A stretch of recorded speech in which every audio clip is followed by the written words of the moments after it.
আসসালামু আলাইকুম ওয়া রাহমাতুল্লাহি ওয়া বারাকাতুহু নাহমাদুহু ওয়া নুসাল্লি আলা রাসূলিহিল কারীম আম্মা বাদ। সম্মানিত দর্শক ও শ্রোতা মণ্ডলী, আপনাদেরকে জানাই অন্তরের অন্তঃস্থল থেকে শুভেচ্ছা ও অভিনন্দন। মিশরের দ্বিতীয় প্রেসিডেন্ট জামাল আব্দুল নাসেরের জীবনী সম্পর্কে কিছুটা আলোচনা করা হবে ইনশাআল্লাহ। জামাল আব্দুল নাসের ছিলেন মিশরের দ্বিতীয় প্রেসিডেন্ট। তিনি 1956 সাল থেকে নিয়ে আমৃত্যু মিশরের প্রেসিডেন্ট হিসাবে ছিলেন। 1952 সালে তিনি প্রথম প্রেসিডেন্ট ফারুকের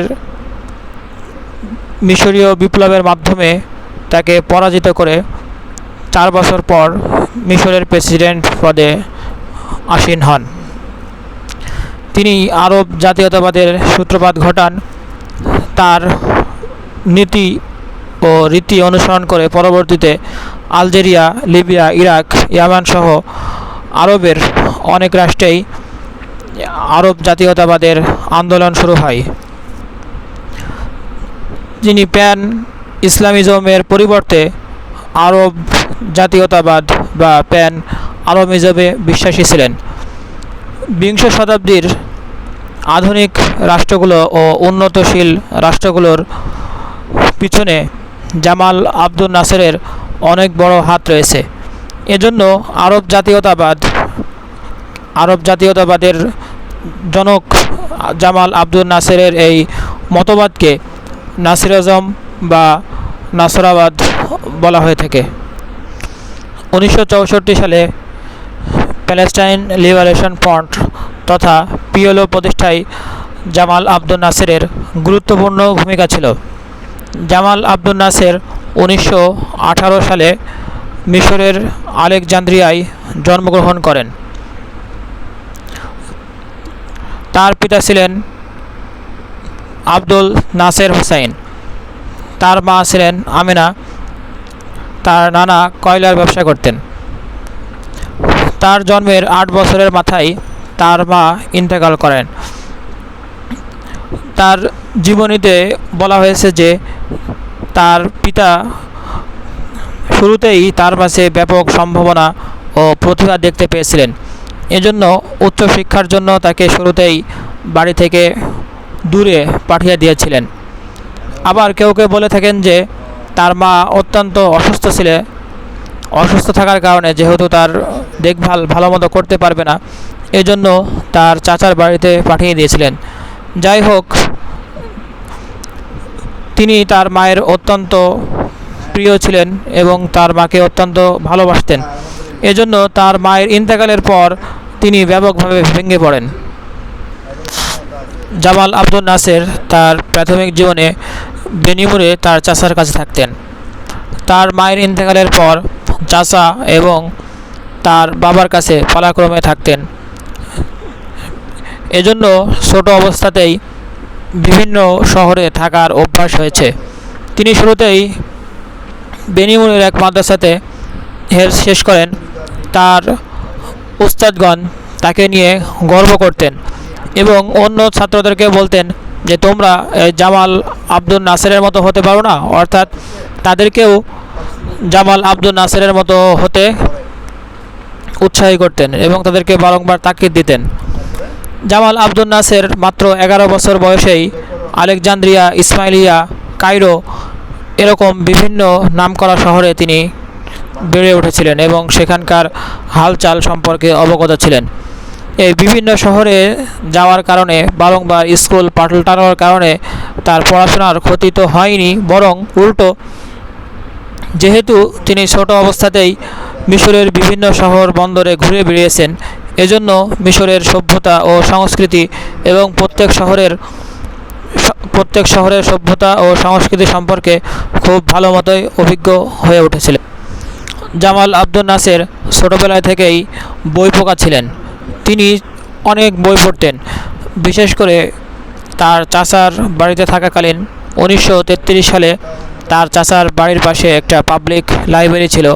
সেই পাবলিক লাইব্রেরিতে তিনি নিয়মিত যেতেন এবং সেখানে অনেক বই পুস্তক পাঠ করতেন।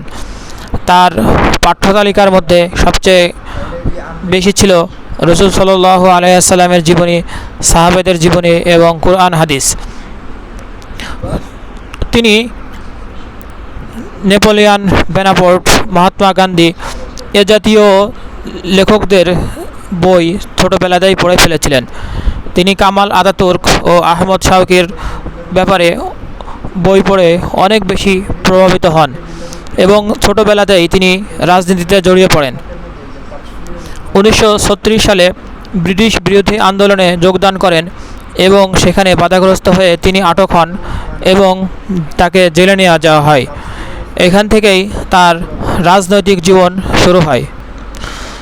নাসের 1917 সালে মিশরীয় মিলিটারি একাডেমিতে যোগদান করেন, কিন্তু তার ওয়াস্তা নামক এক ধরনের যোগ্যতা না থাকার কারণে সেখান থেকে তাকে ফেরত দেওয়া হয়।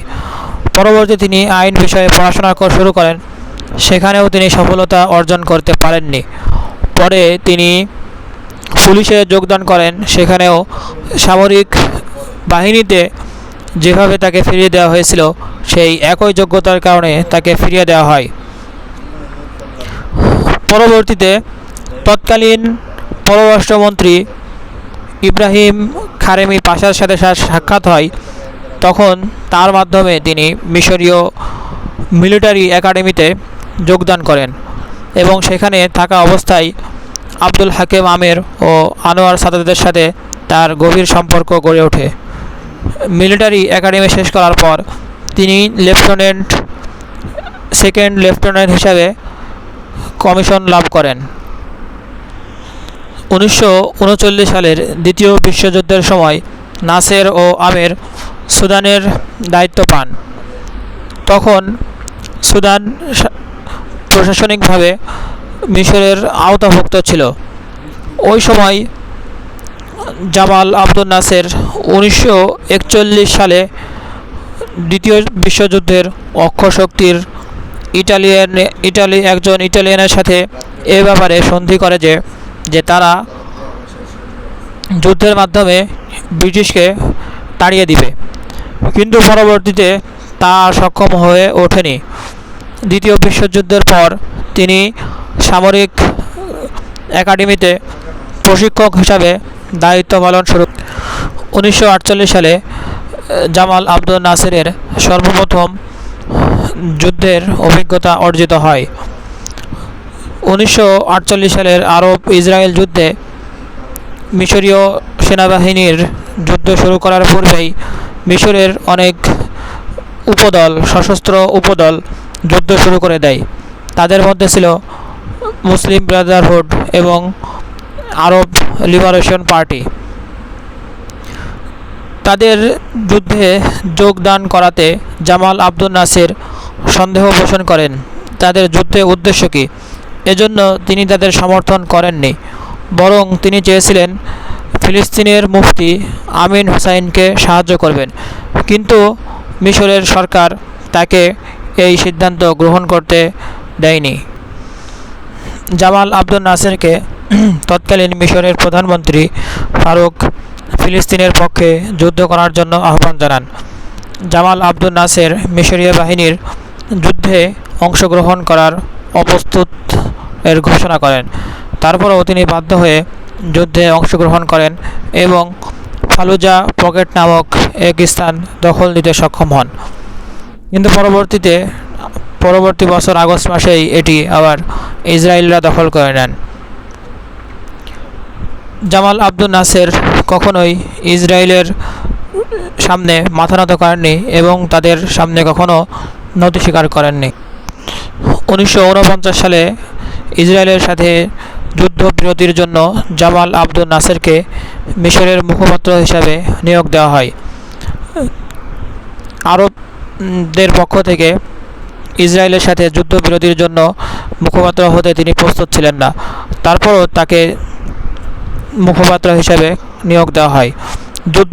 যুদ্ধের পর তাকে আবার সামরিক একাডেমিতে প্রশিক্ষক পদে নিয়োগ দেওয়া হয়।